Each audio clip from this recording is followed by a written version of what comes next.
Hey everybody, how's it going? Like Butter here, and today I'm bringing you a division video. I want to apologize for not having a vendor video this week. Every week I do a video called Vendor Sales where I go over all of the best buys for the week as far as the vendor reset goes. And the reason I didn't do it this week is because, well, the vendors were pretty bad, and I think the motivation for a video that takes so long, like I didn't want to just sit there and go through garbage loot for like 30 minutes. So there is an LVOA-C that you guys want to, might want to check out if you're going for the assault rifle Alpha Bridge build. That's like really the only viable way that you would pick that LVOA up anyways, unless you needed a good AR. It's at the terminal, which is on the left side of the base of operations if you're looking at your map, and it comes with destructive, vicious, and deadly. Now I would roll deadly for brutal, and then that's a pretty good rifle, but you only really want to run vicious if you are running Alpha Bridge, because it's a good talent. It's a top 6 talent, but it's not a top 3 talent. A top 3 talent right now for assault rifles is brutal, destructive, and either competent or adept. That's what you want. Now there's other things that you can build, like responsive and shit like that, but for the most part, like I said, the LVOA-C is okay, but it's definitely not like worth making an entire video on. I didn't pick it up myself either. So what I want to talk about with you guys today is actually pretty interesting, because we did a podcast, you guys know, over on SkillUp's channel. He does a podcast every single update. He calls it like The Verdict, and me, Eric's Marco style, him, and usually we have someone new every week. We had upper echelon on. I always have a hard time saying that, and I want to talk about like this topic that came up on the podcast. I want to give a little bit more of my opinions, and since it's kind of a hot topic now in the community, I want to kind of give my opinions on it and explain why I feel this way. So the topic is going to be the really rare named items that you can get in 1.5. LeRae Barrett's chest piece, Colonel Bliss's holster, MC Skull MC gloves, the Ninja Bike backpack, which is from the Dark Zone, I want to say, where you lose less experience and less items when you die. And what else are we missing? We're missing short bows knee pads, which is what we're farming in this video for, and I'm going to talk a little bit more about that here in a bit. And which one are we missing? Pharaoh's mask, Pharaoh's oxygen mask. So they're these like legacy, exotic, rare items that you can get by doing certain activities, and those activities that you need to do depend on what piece you want. For example, the short bow knee pads, you have to play through the Madison Field Hospital mission, which you can see me doing here. For LeRae Barrett's chest piece, you have to do Lexington. For Colonel Bliss's holster, you need to do General Assembly. And Pharaoh's mask, you need to do Napalm production site. So like you have to do the mission of like the piece that you want. So like Pharaoh's mask, you need to do the mission where you kill Joe Pharaoh, and that kind of thing. And a lot of people are talking about, are the drop rates a little bit too low? Now, as far as I'm concerned, I don't know the exact drop rate of the items. I don't think Massive has came out and said the exact drop rates, but like an educated guess from how many times we've gotten the item when running with a group of 4, I'd say that the drop rate is anywhere between 0.3 and 0.5%. Like, I wouldn't say that it's a 1% drop rate. I think saying that it's a 1% drop rate just doesn't seem right. Now, it might be 1%, but it's definitely not 5 or 10%. No way. Not even close to 5%. It has to be maybe like a 0.5% to like 1%-ish.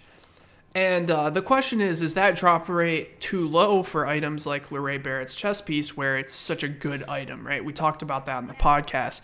Like, it wouldn't be as big of a deal if, the item wasn't as good as it is. And I think the only reason LeRae Barrett's chest piece is as strong as it is right now is because of the way armor works.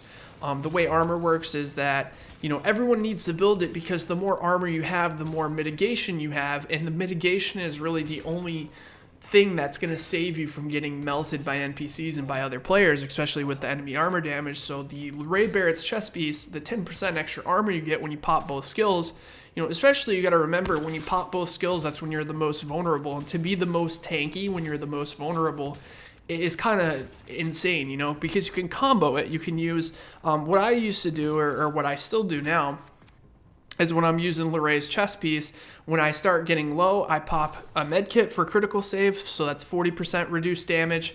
Then I use the damage resilience or the damage resistance from booster shot on top of that. So not only am I healing up to full health, but I also have like 55% damage resistance. Plus, you got to remember, both of my skills are popped, which makes my armor go up, and all of a sudden, boom, my toughness is like 2 million. And that the reason the Loray Barrett's chest piece is so strong is because armor is such a necessary stat to have on every single thing that you have, and the fact that it works off of a percentage of how much armor you have, that's why the piece is as strong as it is. Now, I think if they rework armor, that will fix that problem, and Loray Barrett's chest piece will not be as big that impactful as it is now.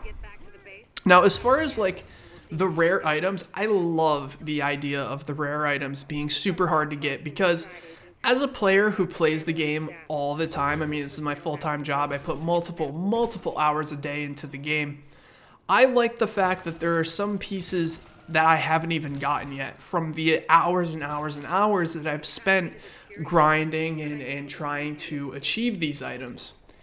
I do understand that it can be a bit frustrating for a player who doesn't play the game a lot, but I feel like these items specifically are kind of for the hardcore players that play the game. Or if you get lucky, you know, you open a field proficiency cache and you get one of the items, I mean, that's fantastic. That's awesome. That's great. But I feel like as far as like getting the specific items from a certain mission, I think it's fine that the drop rates are really low. And I think the real problem comes with the fact that you need armor on every single piece of gear, which makes those drops on those really rare items kind of few and far between as far as the stats that you want. For example, if you get Loray Barrett's chest piece and it has critical hit damage in the major attribute, you know, the piece is almost completely garbage because you automatically need to roll that stat for armor, and then you better hope that your stamina and electronics is good as well. And then even if your exotic damage resilience isn't there, like, there's not enough viable options other than armor right now. There's actually no viable options other than armor. So I think if they either remove armor, which I would like to see, I would like them to just have, like, keep the base armor on the items. So for example, like, you know, you get you get a face mask, or you get like knee pads or something. They have that base armor, and then obviously you can get armor in the major attribute. Well, if you couldn't get armor in the major attribute, and then that armor, that base armor that rolls on every single piece, then calculated into a percentage of health, I think that would be better than having armor work the way that it does now, because armor, you know, in a mitigation sense, just doesn't really make sense to me, because it basically punishes the people who put more points into damage and doesn't punish the people who put more points into defense. So I think that if they do rework armor or remove it completely, I think that these really rare drops won't be as bad, because if you get crit hit damage, or you get, you know, damage to elites or something like that, you know, something that you don't necessarily need, it'll be okay to still use the item, whereas right now you can't afford to use one of those chest pieces that don't have armor on them. So I do understand that it's super frustrating that the RNG is like so random. Like it's almost like you got the RNG of getting the piece, and then you have the RNG of getting the pieces that you actually want. I think they need to make those major stats, those major attributes, more viable. Like right now, like, you know, 8% crit hit damage, like even on a DPS build, I can't run that. I have to run the armor so that the NPCs and the players don't just delete me off the face of the planet. So I think what they need to do is they need to take the armor out of the game and replace, like, the armor that's on the stats. Like, so for example, like if your holster has like a base armor of like 900, that gets multiplied by 10 or something, or 20 or something like that, and it gives you that much more health.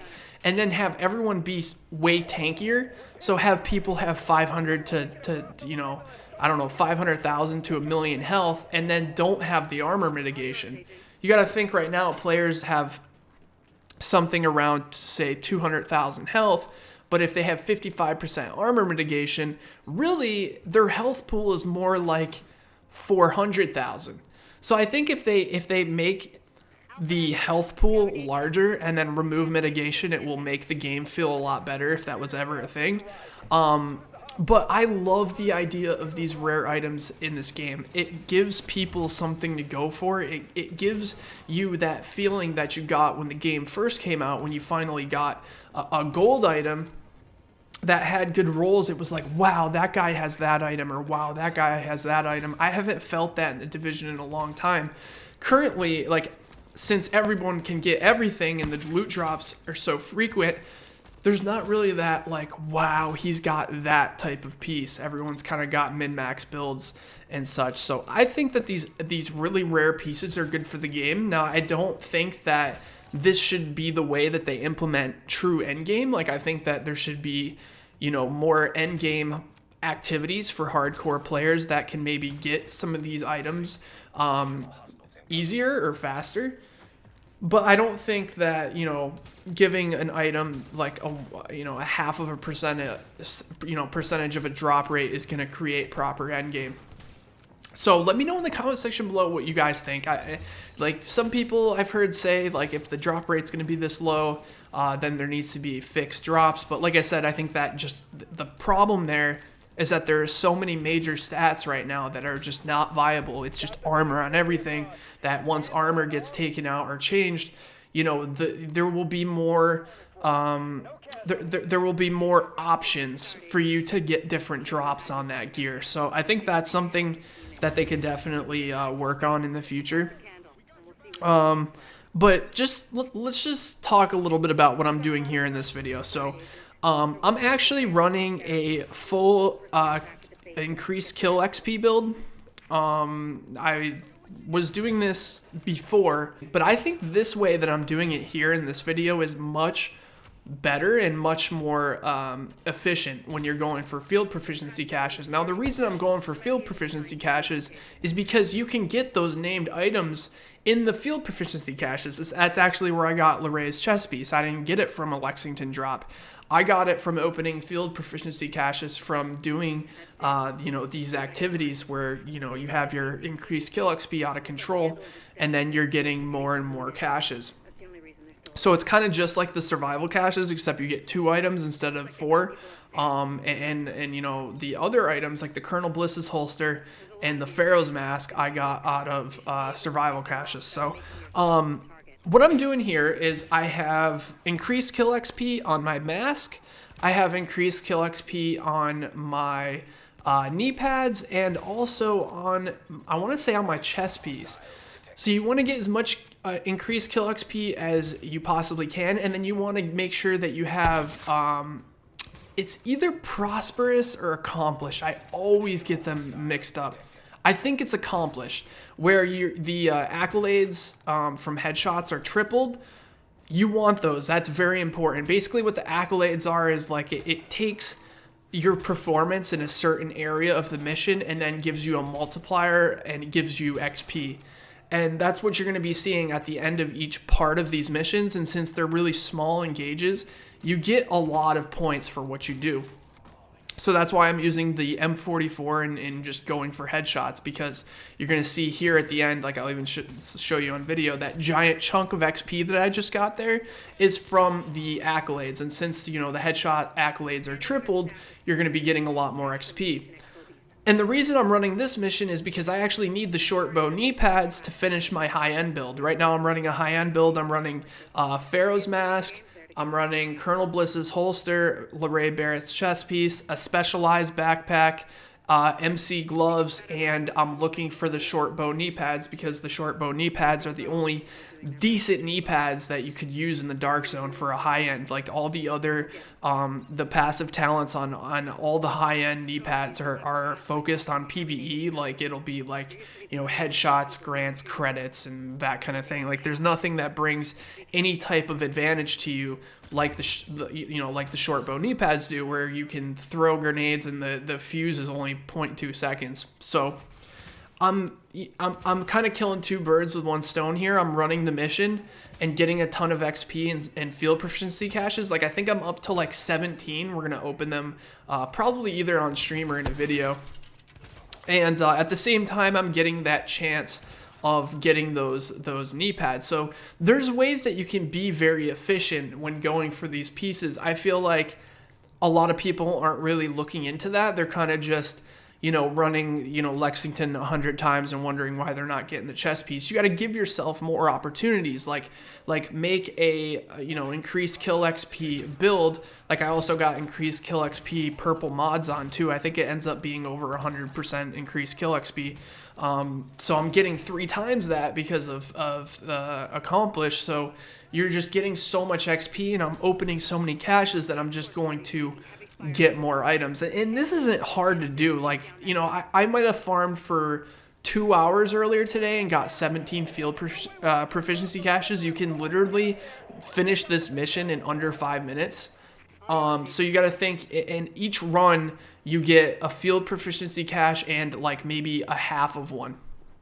So you got to think every 2 times that you run it, you get 3 field proficiency caches. I feel like I've said that word a lot.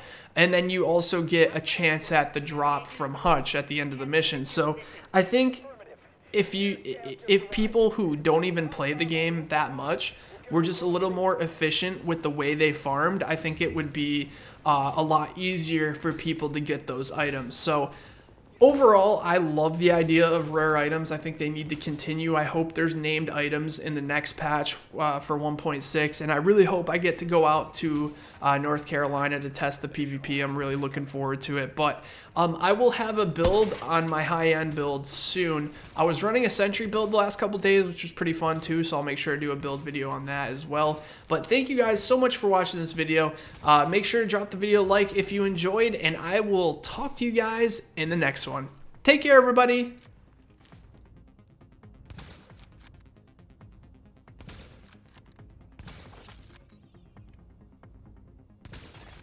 Warning. Additional hostiles incoming.